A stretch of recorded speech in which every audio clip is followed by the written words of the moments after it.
Hi Not Board Gamers, and welcome back to Not Board Gaming. I'm your host, I'm Mark. Now in today's video I'm going to be giving some early thoughts on this game right here, and this is Maladum, Dungeons of Enveron, I think that's what the full title is, by Battle Systems. So you may know Battle Systems from Core Space, which was one of their previous games to this, and they're known for creating these wonderful kind of cardboard terrain and scenery things, and then of course with Core Space and with Maladum they incorporate them into a board game. And Core Space, I've never played Core Space, but Maladum kind of cropped up on my list of kind of top 10 games that I missed from 2024 at the beginning of this year. And so when I was at UK Games Expo, I went to see them, and they gave me a copy of the retail base set of Maladum, Dungeons of Enveron, and it's the retail version, so it came to Kickstarter, and the Kickstarter version's got a lot of the expansions in there, and then the base game is hit retail, and they gave me a copy of this, and yeah, so what is it? It is a 3D terrain style dungeon crawler, proper old class kind of fantasy style dungeon crawler, where you're going to choose kind of your adventurers, you're going to build the scenery, you're going to choose your adventurers and play through the campaign and go through this wonderful scenery. Now so as I say, why is it an early thoughts on Maladum Dungeons of Enveron? Because the game is potentially bloody huge, and when I say huge, I mean huge. You can get expansions, you can add on to this, you can get kind of 3D terrain that has different levels on there, you can paint the miniatures, you can really go to town on this, you can join boards together and have different parties kind of playing at the same time, and the rules, you have your core set of rules, but then you have modular stuff that you can add on there, so it's going to take a long time to really get into kind of the longevity of a game like Maladum. So I've played through the tutorial twice, and I've played through the first scenario of the campaign twice, and that's taken quite a long time, and I'll explain why in a second to get there. And you know what? I have had an absolutely fantastic time with Maladum. Like, I really enjoyed it, but it's almost the absolute definition of a game that is not going to appeal to everybody, okay? And I think there are a number of key reasons behind that. First of all, let's start off with kind of what you get in the base set. You get everything you need to play through the initial campaign of Maladum. You get a number of characters you can choose, you get a certain number of bad guys, a certain number of enemies, and you get all the scenery, and you get the campaign book and the rule book, etc. So there's enough there just in the base game to keep you occupied and play through the campaign that comes with that. But a lot of kind of the stuff that starts to make it shine is in some of the expansions. Now, as I mentioned in the Kickstarter, I think you get all the expansions in the Kickstarter version. If you've got the base game, you're going to have to start adding things on there. So I have added a couple of expansions. I've added the Beast of Enveron, which I bought, and I've also bought the of Ale and Adventure expansion. I'll explain a little bit more about why I've done that. But I only bought that after I'd played a couple of times, and I thought, right, yeah, this is the kind of game I like. So there's plenty there in the base game. You also get this big chunky rule book as well, and it is a big and chunky rule book, some 84 pages long, and that's the standard rule book. There's also a deluxe rule book which covers all of the rules for the expansions as well, but the one that comes with the base game is just covers what happens in the base game there. So yeah, there's a lot there, but there are also, in that kind of base game, there are some omissions as well. And the key one for me is a lack of any meaningful player aids, basically. So you're going to have to keep referring to the book to understand not only just the flow of the game, but also what some of the symbols mean. Also, more importantly, kind of some of the classes that your characters can have as well, what their special actions can do. Which to me is a bit of a glaring omission. Now, you can buy the cards themselves, these class cards that you can get, but that's an extra tenner. I think they, again, come in the Kickstarter, but it's an extra tenner to buy a pack of that, which I did. I bought a pack of those cards, and that stops me referring to the book in the main for most things. Well, for most of the actions that they do. But as I say, there is kind of a lack of meaningful player aids for the game, and with the game being so modular, I kind of understand that, but it also means that depending on what kind of modular rules that you're applying into the game, that you're either going to go through the player aids that you bought or have to go back to the book. And yeah, so sooner or later, I'm hoping somebody does, something in terms of symbols and player aids, etc. I think Esoteric Order of Gamers, which is a fantastic channel, has done a really good kind of rules summary over a few pages. But I would have liked to have certainly seen, given the complexity of the game, or the level of complexity of the game, and given the number of modularity of the rules that you get, it would have been better to actually, in the base game that you're trying to get people attracted to, that you want people to buy more of your product from, it's gives them every reason to play the game. And by not including these meaningful player aids in there, and it's probably a price issue obviously, but by not including the meaningful player aids in there, it makes it a bit of a challenge to learn. So that challenge to learn then goes into the game itself, not only through the player aids, but there are a lot of rules here, and as you can see by the 84-page rule book. Now there are the core rules which you will play with every single time, but then there are these modular rules that you can add, the things like darkness, maybe corruption, etc. You can add those in there, and you will kind of put those things in there and add more levels of complexity to the game. But there is this huge barrier to entry in the fact that the rules, while the core rules and the basic rules aren't necessarily difficult to learn, what they do cover in this rulebook, and it is an excellent rulebook, I will say that, is almost every eventuality that your characters can do. You get absolute free form in the form of a dungeon crawler to go and open doors, close doors, search things, fight, hide, run, go up higher levels, jump, fall down pits, etc. It feels like a D&D game, kind of writ large in board game, and that's exactly what they've done. And to do that, when normally you would have a dungeon master in a D&D game who would kind of say, yeah, you can do this, you can't do that, etc. within the framework, they've had to cover it with the kind of large number of rules that there are there. Now, the rules also say, if you're unsure, then collectively agree what you want to do, basically, and that's fine. What applies to this particular scenario? You collectively agree it. So if you've got locked doors, you can say, right, in this scenario, I'm going to let all my characters break those doors down. Or you can say, in this game, I'm going to make it harder for myself. They can't break the doors down. They've got to find another way of opening those doors. And I think that's a great thing about it, is if you are quite a process-heavy person and you follow rules to the letter, and then having some of that breadth to kind of shape the adventure to do what you want to do might not be within your wheelhouse. It might not be the game structure that you like. You like to be told the rules and you like to follow those rules exactly. But if you're looking for a little bit more fluidity, where you've got this wonderful kind of the wonderful framework that you can apply in many different situations, and you can make the game, adjust the game accordingly, then that's where the beauty of that comes in. It just allows this free form. So the rules, there are a lot of rules if you want them in there, and they are hampered. The learning of them is hampered, as I say, by the lack of meaningful player aids. You may want to go and buy some of those and then download sheets off the internet, like I've done as well. And you've got the player cards, and you've got the rule books, and you've got the deluxe rule book, and then there may be scenario or expansion specific rules as well, and it can get little rules kind of so you need to be fully across them in terms of that.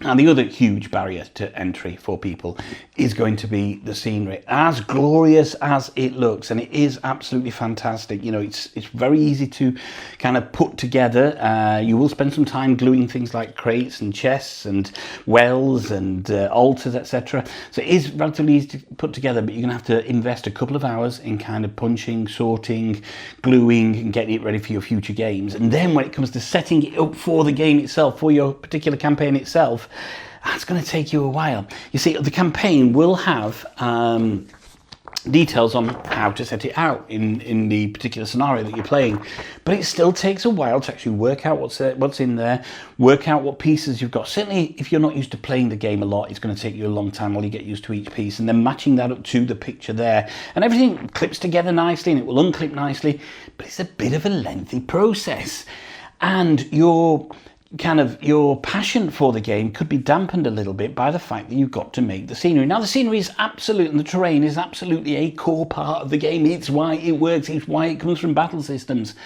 But know this, you may have to spend a good 30 minutes before erecting the scenery, and then another 30 minutes at the back end of it, taking it down, putting it away, and storing it as well. So there is a lot of kind of pre-work to kind of get into a good game, but you want that because what it gives at the back end is a wonderful immersive feeling. You know, if you select that scenery, you don't just treat it as like, you know, a block, so it's not just cubes on a map, but it's actual 3D scenery that has physical effects in what you are doing in the game, then suddenly you create this wonderful immersive story that you're telling, but you have the entirety of that process of building, taking it down, and also, you know, making it up when you first get the game and the expansions, etc. And of course, you know, the more you play the game, the more complex you want your scenery to be. That means you may spend a lot longer making a wonderfully big 3D map with different layers on there and bridges and sewers and all sorts. It'll look fantastic, but you're going to have to devote the time to doing that as well. Now,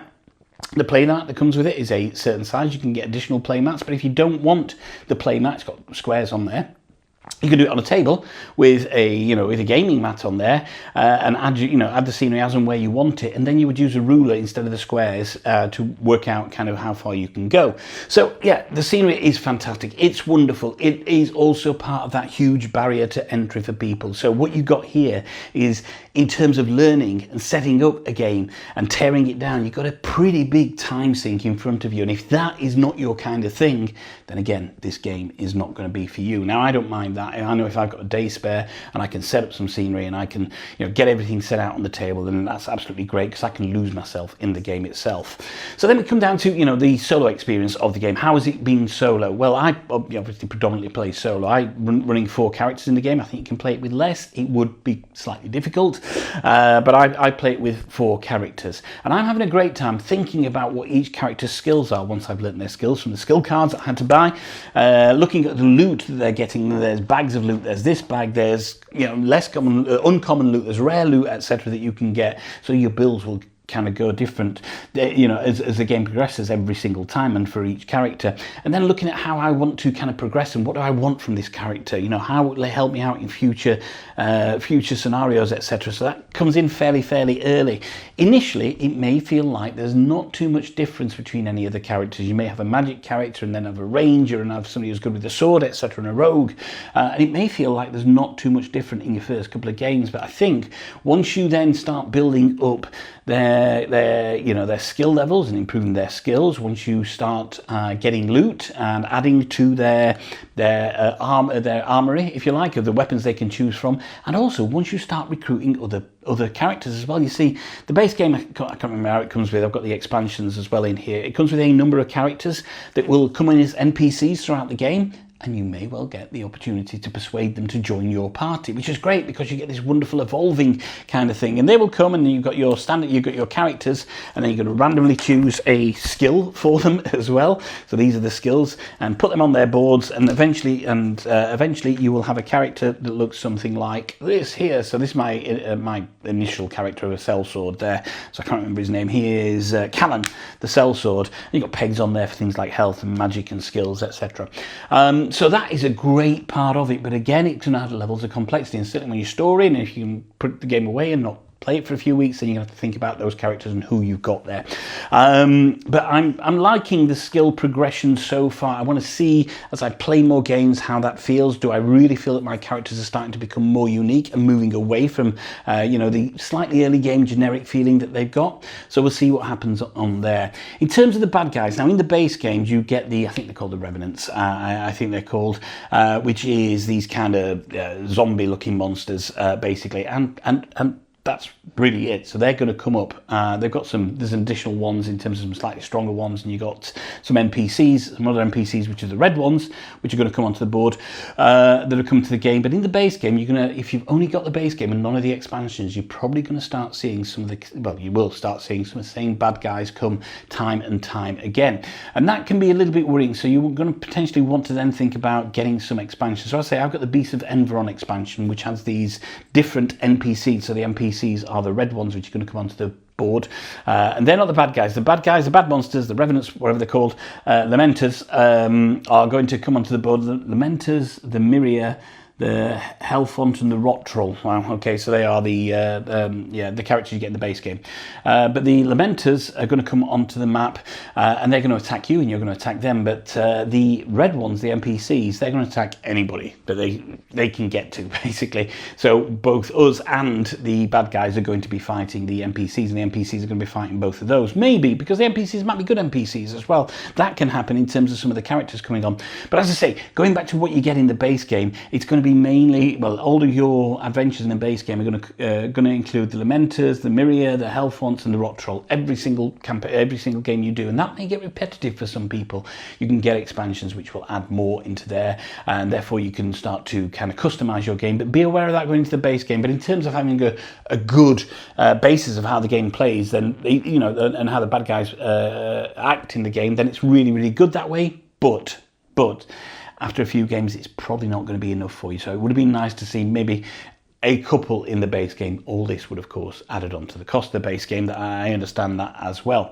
So, the bad guys, you're going to have to spend a bit more money, or unless you get the Kickstarter version, to get more variety into the bad guys. All right, so let's talk about things like tokens. There are a wealth of tokens. You've got the big bag of common items. You've got the uncommon items. You've got the rare items. You've got the exclusive items. There are a lot of tokens to punch. Some are big, some are small, some... And it can get slightly annoying, to tell you the truth, because certainly the punching of them was annoying. Some of them are really quite tiny, and you find them flying off the table, etc., and you've got to pull them back on. But they're really key to the game in terms of the loot that you're going to get, the powers that you can get. You get stuff in there that allows you, if you've got the Enveron Adventure expansion, to then incorporate crafting into your game again. You've got these modular rules coming in there. But know that there are a lot of tokens in this game, and proper looting mechanics. Some of the stuff you find is going to be useful, some of it's going to be totally useless as well for you, so you're going to have to find that reason to sell it or keep it and make those decisions. But it will help you shape your character. But it is a bit of a kind of crapshoot in finding decent loot. Now, when you start an adventure, you may put some powerful loot in a particular item, like I've got an alchemist desk down here, and that's got a particularly, a certain level of loot in there. I don't know what it is because I blind draw it and put it in there, but it's got a particular level of loot in there, and I know that that could be good for me in my next game.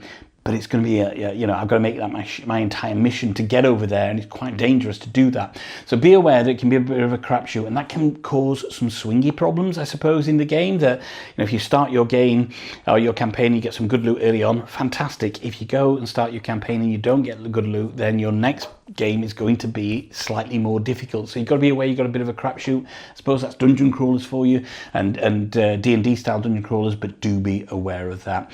And these, the scenery that you put together, this one's a crypt or an altar or something like that. They've got little lids on there, and you put the loot in, and then you close the lid on it, and then when you search it, you're going to get the loot that's out of there, and you can choose to keep it or leave it or throw it to somebody or whatever you want to do, because it's your game within a framework. So yeah, the gameplay itself, it's got a number of phases in the gameplay. You've got the dread phase. Now you've got this dread board here. So this is this thing, okay? You can see it's got pegs going up there. The further up it goes, then the more intense the dread gets, and the more intense the dread gets, the worse the bad guys that come out. It's got two sides. You've got a normal side, and then you flip it over to, I think it's called the doom side or something like that, which makes the game even harder. And you're going to start progressing that at the dread phase, and you also got event cards as well. So these, you get a number of different event cards, and you're going to create a deck. The scenario is going to tell you what type of cards to put in there, shuffle the deck, and that's going to kind of either throw good and mainly bad things at you each and every phase. Then you've got the adventure phase. So your adventure can effectively take two actions, and those actions can be moving, they can be combat, either melee or range, they can be casting spells, they can be searching a room, they can be interacting with some of the scenery in the room. They also have effortless actions as well, things they can do like opening a door. So if the door's closed, it's an effortless action to open the door. And that rule structure, that two action rule structure, makes it a really tight puzzle of a game as well, because you're kind of fluid in what order you want to you want to activate your characters in, but it does make it a very kind of interesting puzzle as the dynamic nature of the game changes around you as monsters start appearing either from the floor or from the spawn points or coming through doors. It makes it quite a dynamic puzzle that you've got to work out as best you can with each character only having 2 actions. Now, you may choose to rest your character because they're close to death, etc., and that's going to cost you all of your 2 actions to take a full turn resting. Your characters can be knocked out, and you can revive them as well. You can also drag them off the floor, off the gaming area if you want, or you can drag pieces of scenery off the gaming area and take them with you. So again, this framework allows for all that, but that 2 actions per character per round is really tight. Then you get to enemy activation. All right, so it'll tell you on the Doom track what type of enemies are going to come out, and then you're either going to roll this black die or you're going to put the enemies on a particular spawn point. This tells you where they're going to go. There's some little hands on there, you can't really see it, that say they're going to go from spawn points on the map, and then when it's faces that's on there, you're going to roll your magic die, and that's got numbers on there that are spawn points around the map, and you're going to put them on there as well. And your enemies will get progressively worse and worse and harder as the Doom goes up the Doom track, etc. So this activation is a little bit weird because you can't plan for that. You can a little bit. On the spawn points on the map, if you've got a character or you manage to block them with something, then what you can do is they will stop them coming up there. But they're going to kind of spawn at the spawn point on the map that is closest to an adventurer. So it can be that you've worked something out and maybe you're making a break for the door and suddenly, within a few spaces around you, you've got a couple of them because there's a couple of spawn points near you and you haven't closed those or blocked those spawn points, and it can make it quite difficult. So it's another thing to add into there, as well as this kind of this escalating shit show of stuff coming in from the spawn points around the edge of the map. You've got to get back to your staging area. Your staging area might move around the game. There might be a card that shifts it one place to another, and suddenly all sorts has happened on there. So yeah, the enemy activation is a little randomized, yeah, and I suppose that's fine, but it does make it hard to plan. So if you like to plan particular things and you don't like the random elements, then that enemy activation may not be for you. Now, they get a number of actions. Some of them may get 1 activation, some of them may get 2 activations, some of them may get 3 activations as well. Some of them may have first strike, so they spent their activation, and the closest they've got to you is to get next to you, but they've got nothing else left to do because they don't have a second one, so they can't attack, except they've got first strike, so they're going to attack. And then you're going to have things like poison tokens maybe, or burning tokens, so more stuff to throw at you, and you've got to keep on top of all this stuff, and it can get very overwhelming. But by crikey, if you get it right and you buy into the concept, it's a lot of fun, like a lot of fun. Magic in the game happens as well, either from your characters or NPCs, etc. You have magic on the your characters have magic pegs on there, or magic skill lines on there. When you use magic for the first time in a round, you also add a magic counter to the Doom track. You kind of made them aware that you're using magic in there, and that's going to bring more people, more bad guys in towards you. So that can be an escalation as well. So the judicious use of magic is really, really important. I've only got 1 magic character in my party. I'm starting to explore little bits of kind of what magic is available to them as well, and that's actually starting to come in useful now, rather than just saying, well, it only does this. Thinking about a more non-lateral way that magic can be used to aid things is really, really useful. So you've got to buy into that. So I think you've got this wonderful kind of structure of a game, this fully immersive game where you're building the terrain, where you're creating and crafting your characters, where you've got the random enemies coming out to you, where there's multiple paths to complete objectives in a scenario, where you've got this escalating threat coming to you all the time with the Doom track and the baddies that are coming on the board, and keeping on top of that is really, really key, where sometimes you truly don't know what's round the next corner, be that event cards, be that spawn points, be that anything else that could happen on the game. So if that kind of game appeals to you and you've got the time to learn all the rules, to punch and sort all the scenery, to make sure that you're given a good 30 minutes before and after a game to erect and take down the scenery, to be the person that's across everything, that understands the flow of the game, it takes almost D&D levels of commitment to play the game effectively. Now, I still get in, a few rules wrong, and that's why it's an early review, and I don't know how much of this is going to go, an early thoughts on the game. I don't know how much of this is going to progress. I can say, for me personally, it's absolutely my kind of game from a dungeon crawling perspective. But I also want to say that I know somebody who, another reviewer, who got the book, read the rules, and just went, "That's absolutely not for me whatsoever." And I completely understand that. They thought certain things were dumb in the game as well, which I get. Didn't like the enemy activation, didn't like the magic system in the game, and I get that as well.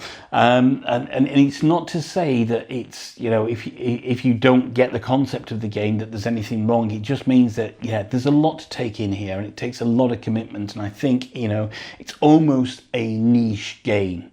If you've got a gaming group of people, it's highly likely that you could play the rules, learn the rules, get 4 people around to play the game, and a couple of them may not like exactly what's happening in there because expectations, or it's just not their kind of game because of the amount of overhead that's in the game. It can be absolutely off-putting for people. From a solo perspective, I think it works really, really, really well if you're bought into the concept of this. Probably, from my perspective, one of the finest dungeon crawlers I played in a long time. It's a true dungeon crawling feel that's got progression, that's got character depth. Your characters are going to die, you're going to get new characters in, your party's going to change, there's going to be game-breaking, game-changing rules come in, the scenery's going to change. You can add things modularly to the game as and when you play the game as well, and make the difficulty more or less as well throughout the game. But if you're bought into that concept, and you like the idea of a 3D terrain dungeon crawler, then I think you're going to have a fantastic time with Maladum, Dungeons of Enveron. So from my perspective, in terms of what I was looking for, I absolutely recommend the game, but with huge amounts of caveats. And those caveats are going to be that barrier to entry. It's going to be the stuff that you get in the base game. If you just get in the base game is good, but you're going to have to invest in more stuff if you want more variety, if you want to get more rules, if you want to get the cards for it, if you just want to get a deeper into the game, you're going to have to invest more money and have more boxes of stuff. The scenery, it's going to take you a while. There's no getting around it. You'll get better at it, but it's going to take you a while each and every time you want to play the game. And if you don't have the time for anything like that, then it's not for you. Table space, once you start adding tokens and all the boxes of, I've got, say, a couple of boxes of the expansions here and tokens and cards and all my players here, it's going to take up a bit of table space, and you're probably going to want to leave it out because just the sheer amount of time it takes you to put the scenery up. So you've got to have space to leave the game out. You've got endless bags of tokens which can add swinginess to the game. You've got in the base game the relatively low variety of bad guys that are going to come out for you. You've got all of the rules and the modularity that you can throw into the game. You've got a lot in here to give you a reason not to play this game. However, if you're looking for this, this fun, immersive, really, really immersive dungeon crawler that is dynamic and creates a different challenge more or less every time that you play it, and you have the time to commit to learning those rules and keeping on top of those rules and adding parts to it and erecting the scenery, then you're going to have an absolutely fantastic time. Now, there are wonderful gameplay videos out on there. I'm not going to go through the rules, as I say. Look, I forgot to mention, you get like range rulers as well. I'm not going to go through the rules. I think the best way to understand whether this game's for you or not is to go and watch some of the gameplay videos. That's the best way I can say. This is just my thoughts early thoughts on the game after putting maybe, I don't know, 6, 7, 8 hours into it. There are hundreds of hours of gameplay here if I wanted it. But fairly early on, as to whether the game's for you or not. And I think the best way for you to decide is go and watch some gameplay videos and seriously think about whether you've got the time and the commitment to put into a game like this. And if the game really excites you and you have that time and commitment, then you're going to have an absolutely fantastic time with Maladum, Dungeons of Enveron. But really, really, really do your research first, because it's you're going to put a lot of time into this. So spending a couple of hours watching some videos is going to pay massive dividends at the back end of it. So go and check out gameplay videos before you make a serious decision. For me, I think it's fantastic. I think it's a game that will hit my table semi-frequently, probably once a month or something like that. When my family's away, so my wife is away next weekend, I'm having a weekend of Maladum. Basically, I want to get further in this campaign and see how it progresses. But these are my early thoughts. As I say, I think it's great so far, with caveats and with the fact that I'm still relatively early in the process. But yeah, I'm loving Maladum, Dungeons of Enveron. So there we go. Thank you for this slightly different early take on Maladum. Hope it's kind of giving you a bit of information there. Do check out other gameplay videos on this. Really, I can't recommend that enough. Go and check out gameplay videos. I like it. It's not going to be for everybody. It's probably a niche game, and the barrier to entry and the setup and teardown time is just going to be too much for some people. You get past that, you can have a fantastic time. My name's Mark. This is Not Board Gaming. Don't forget to like and subscribe to the channel. Check out our other videos. And one final thought, if you can't find anyone else to play with, then there's nothing wrong with playing with yourselves. Until next time, bye-bye.